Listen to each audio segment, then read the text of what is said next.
And welcome back to AgriTalk from Lodi, California, outside of Sacramento. We are at the family vineyard of Wendy Moore, who we heard from earlier. And also joining us now is Barb Cicchini, an asparagus grower in this area. Barb, thank you for joining us as well. Thank you. I have to admit, we were just talking during the break. You were telling me how great asparagus is. I'm not an asparagus eater, but you were starting to make me kind of waffle a little bit here on it, because you were telling me all the great ways that it's prepared, and it's very popular out here, isn't it? It's very popular. California is probably our biggest market, but we sell it worldwide. Even deep fried. Yeah, especially deep fried. Yeah, tell us about your festival that you have out here. The festival is going to be this weekend. It starts tomorrow. They're getting ready today, and it runs through Sunday. The Asparagus Commission has a booth, an informational booth that I work in every year, and all the different growers volunteer their time to work in it. And deep fried asparagus is really popular, huh? The lines at the deep fried asparagus booth is amazing, and they get about 100,000 people that'll come to that festival. Really? Yes. Kids eat it too? Especially the kids. They love it deep fried. Huh. Yeah, I can see that. How else is it prepared out here? They have the asparagus pasta. It used to have a sandwich with asparagus on it, like a tri-tip sandwich. I don't know. I can't remember any of the other ways at this point. Asparagus ice cream? Did somebody tell me? Bart, Wendy? They've got asparagus shortcake at some of the festivals I've been to, and people look at it a little funny, and then they taste it and they go back for some more. Wow. It probably helps have some of your wine from your grapes, and then it made all look better. Everything tastes better together. And they do have the wine booths over there also. Yeah. Yes. Well, Barb, on the issue of immigration, tell us about your operation, first of all, your asparagus farm. We farm about 330 acres of asparagus in Contra Costa County. My husband's third generation. We have the fourth and the fifth generation on the farm at this point. We've been experiencing difficulties in labor in the past 4 years, every year becoming worse, and this year is very critical. We're in a very critical situation right now. How many workers do you need? We need, in our field, we need about 75. Yesterday I had around 55. So that means that a third of my acreage will probably have to be let go. And I've only cut it for about a little over half of the period of time that I should be cutting it. So I'm gonna incur quite a lot of loss. So you're saying you cannot harvest all of your crop because of a lack of labor. Is that it? That's correct. And we will be letting a third of our crop go probably today or tomorrow, unless we get more labor in there in the next day or so. Okay, now we hear people say those migrant workers coming in from Mexico, they take jobs away from U.S. citizens. Can you find U.S. citizens willing to do this work? No, we have open to tell everybody in the public we need workers, and I don't ever get anybody from town to come out to harvest asparagus. We hit quite a few different people on our packing shed, and that has even been critical. But they'll work a day or a day and a half and they leave. They just can't handle that kind of work. Okay, and some would say, well, are you offering enough pay to be an incentive to bring people in? Well, I'm offering the pay I can pay and still make a profit on our asparagus. We pay more in the field than we do in the packing shed. And because we don't have enough employees, if they don't want to take a day off, we don't make them take a day off. That means we incur a lot of overtime.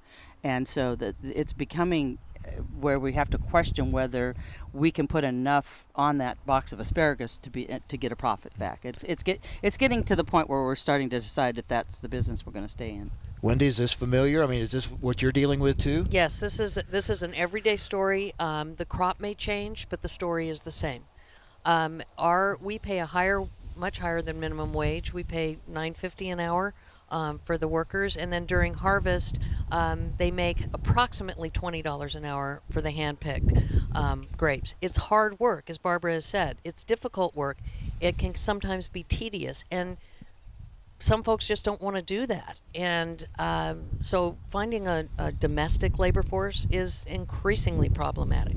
So how do you find these workers, and what do you have to do legally as far as checking papers, or Sure. do you check papers, or Absolutely. what do you do? We have to complete the I-9 form and complete W-4s for every one of our workers. We do new employee reporting to the state of California. We have to check their immigration status and their resident alien status. And so we go through all of those procedures, and it's time consuming, but it's the law, and that's what we do. Barb, same with you? Exactly the same. Yes, it's the same process. And what happens if they can't provide you with what you need? Do you just can't hire We them? can't hire them, or if we get something back that says that they're using somebody else's social security card or whatever, we have to let them go at that point in time. Does that happen a lot? It happens. I wouldn't say a lot because our season is short. We may hear about it later, but if they try and come back the next year and we've heard about it, we can't rehire them. Wendy, what would you like to see? What changes would you like to see? I mean, we have this new bill that's being proposed. Yes. It has a new guest worker program for agriculture. Is it something that you think would help your situation? I think it would absolutely help our situation to have a guest worker program. I think it provides additional protections for the workers. I think it provides an adequate workforce for the farmer, and I think it benefits the U.S. economy as a whole. Do you ever have to not harvest some of your grapes because you don't have enough workers? We haven't quite hit that point yet, but what has happened is that it's extended our harvest. Always you want to pick your crop at its peak. And with an inadequate workforce, it means that it extends our harvest so that the quality of grapes declines as we are harvesting. And that doesn't make the winery happy. Barb, what about you? Do you think this new proposal, the compromise that's been worked out, would that help your situation? I'm really not sure that it's enough workers. Obviously, and I'm not sure how cumbersome they make it. The government seems to always want to put layers and layers on top of things. We haven't been able to use the program that's in now, so I doubt if they're going to make it any easier for us to use it. So I'm very pessimistic about any programs that the government wants to put in. I think they'll be too cumbersome. What is your response? What is your reaction when you hear the concern that's raised in this country about illegal immigrants in this country taking advantage of our system and not putting into the system, and all these concerns that are raised, and all these people that are here illegally in this country? When you hear that discussion, what are you thinking from your perspective? Well, most of the people that are here working in the fields that maybe don't have legal status are also paying taxes. I don't see them taking anything away from any agencies or anything that is available to the regular people. I don't understand that argument at all. I don't think it's true. If it's somebody's the next generation and they're not working or something, there may be that happens. But as far as workers that come to work for us, they only give, they don't take.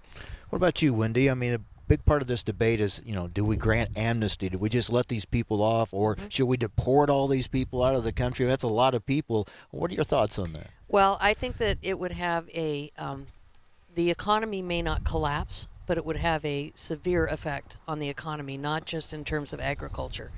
I can totally concur with Barbara. I believe that the folks that are here are contributing far more than they're taking. They, as she said, we pay payroll taxes, they pay Social Security, they pay income tax. I think that the deportation makes no sense. The current policy is not working. The new policies may not be perfect, but I think we have to continue to make improvements in order to make people's lives better and to provide adequate workforce. Without changes, without improvements, are you worried about being able to stay in business? Absolutely. If we don't have workers, we can't get the work done. That's just a simple bottom line. And if you can't get the work done, you can't stay in business. Barb, same? Well, especially the asparagus business. We've been questioning that over the years, and before it was economic. Now it's becoming, well, it's economic also, but becoming lack of labor. And so asparagus takes so much labor. I don't see us in that business in the next 5 years. Is labor your number one issue? Yes. That's your number one challenge. 1, 2, and 3. 1, 2, and 3. Yeah. Wow. So this bill, does it offer you the best hope you've seen? Maybe that this, at least they're going to make some changes. I really am very pessimistic about it. I don't think they're going to make the right changes. If you could make a change, what would you do? Well, I would let the borders be a little bit more open, have some sort of a program that people are checked, but not to make anything cumbersome, not to put any more taxes on us, not to put any more whatever they want to call their little fees on us, because we can't afford anything more. All right, that is Barb Cicchini, an asparagus grower in this area, and Wendy Moore, owner of this family vineyard that we are visiting here near Lodi outside of Sacramento. Thank you both for giving us a real personal perspectives on what it's like trying to farm and be part of agriculture out here. Thank you very much. Thank you for Mike. having us. All right, we will take a break. We'll come back. We're going to talk more about this issue. We'll talk with the spokesman for the United Farm Workers of America next on Agri Talk.